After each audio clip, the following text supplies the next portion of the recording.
What's up, guys? We're going to go ahead and install the MetaMask wallet onto our browser. I'm using Firefox, but you can use whatever you want. We're going to go ahead and go to the MetaMask website.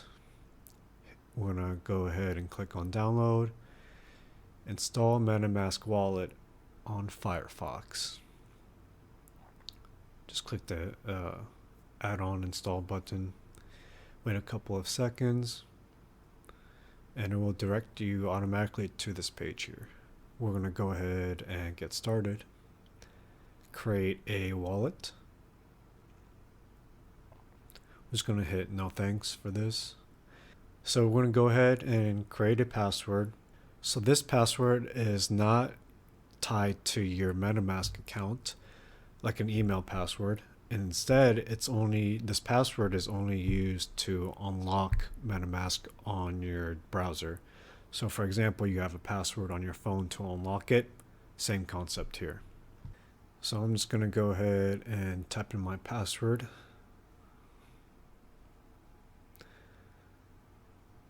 Create it. I highly recommend you go over this wallet on how to secure your wallet better. I'm just going to go next.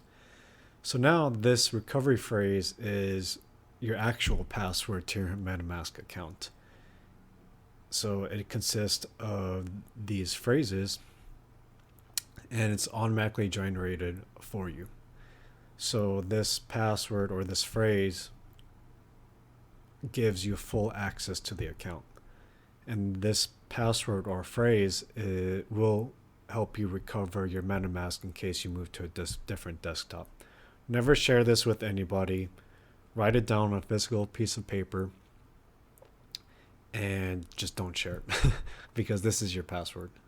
After you have written down your recovery phase or your password, private key, we're going to go ahead and confirm it just like so.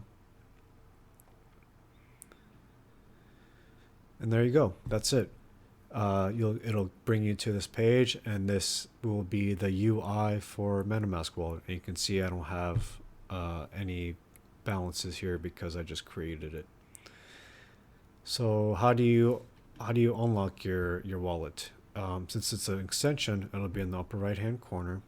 You click on MetaMask, and the password that you created to unlock it, you have to use that password. And there you go. You've got the UI. And to lock the password, you just hit the icon here and you hit lock to lock it. And that's it. Thanks, guys.